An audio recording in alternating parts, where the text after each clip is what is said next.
Welcome to the Explainer. Today we're diving into this incredible and honestly often overlooked piece of engineering that's hidden right under your nose. Yep, we're talking about your neck. So, what's the most complex thing you do without even thinking about it? Well, I'd argue it might just be turning your head to look at something.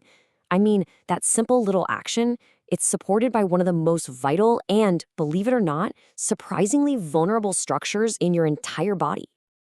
So let's get into it. The vital bridge. And that's really the best way to think about it. Your neck isn't just some tube. It's this critical, high-traffic bridge that connects your brain to, well, literally the rest of your world.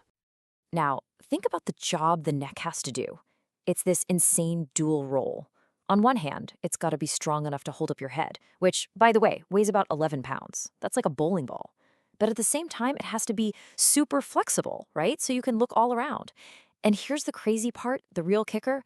It's housing all these major arteries, veins, and nerves with basically zero bony protection. It's just out there, totally vulnerable. Okay, so how on earth does the neck pull off this balancing act, this incredible flexibility? Well, the secret isn't just about the muscles. It all starts with the architecture, the blueprints, if you will. And specifically, we're talking about two very special, uniquely shaped bones right at the very top of your spine. And this is where the design gets really, really clever. I want you to meet C1, also known as the atlas, and C2, the axis. Now, they don't look like your other vertebrae, and there's a good reason for that. They're designed to work together, like this specialized tag team. And it's their unique partnership that lets us do our most basic forms of communication. So first up, we have the Atlas C1. And yeah, it's named after that Greek titan who had to hold up the entire world on his shoulders. That's pretty much its job. It sits right at the top and it literally cradles your skull. Its special shape is what lets your head rock back and forth. You know, that universal yes nod. Okay, so right underneath the atlas, you've got its partner, the axis, or C2. And this one is wild. It has this amazing little peg-like thing sticking straight up. It's called the dens, and it pokes right up through the middle of the atlas. What does that do? Well, it acts as a pivot point. It's the axle that the atlas and your whole head spins on when you shake your head no. All right, but we're not done with weird bones yet. Beyond the spine, your neck is hiding one of anatomy's real outliers. A true oddity. It's a bone that just does not play by the same rules as the rest of your skeleton. I'm talking about the hyoid bone. And get this, it is the only bone in your entire body that is not directly connected to any other bone.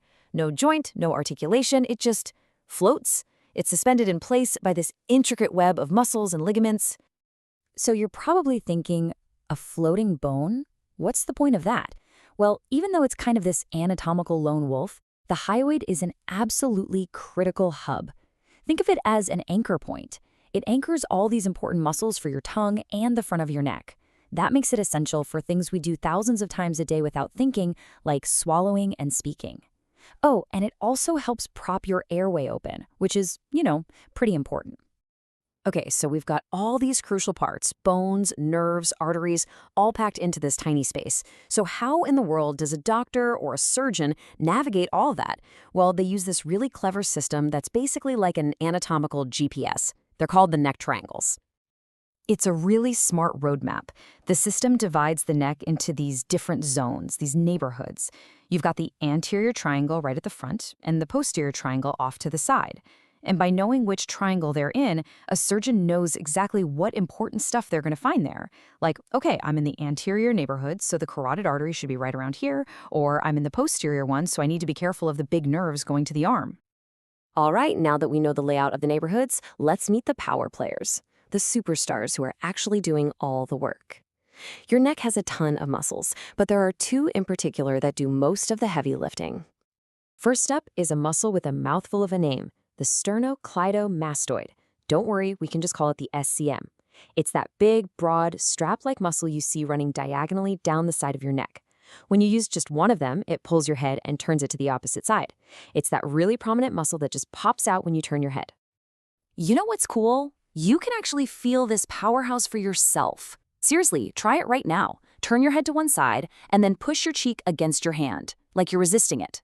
See that big, tight band that pops out on the opposite side of your neck? Feel that. Yep, that's your SCM. So the SEM's partner in crime is the trapezius, and this one is a beast. It's this huge, flat, triangle-shaped muscle that drapes over the back of your neck and your shoulders.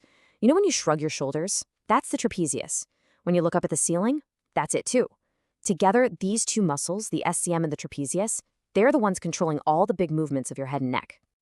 And all that force, all that power from these two superstar muscles has to go somewhere. A lot of it gets transmitted through one key bone, your clavicle. You know it as your collarbone. And all that strain might help explain a pretty surprising fact. The clavicle is one of the most frequently fractured bones in the human body. It takes a lot of stress. So let's put it all together. You've got these unique yes and no bones. You've got this amazing floating anchor bone, and you've got these super powerful muscles. When you see it all laid out, a clear theme starts to emerge, right? The neck is this absolute masterpiece of engineering and capability, but it's also walking this tightrope of profound built-in risk. In this quote from Dr. Nathalie Chacon just nails it.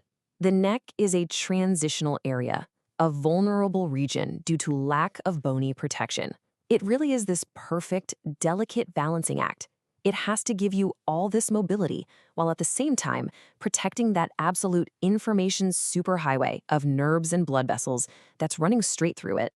So the next time you nod yes to someone or just glance over your shoulder, maybe you'll think about all that incredible engineering that's making it possible. It's this constant, delicate performance being put on by your body's unsung engineer, happening every single second right there beneath your chin.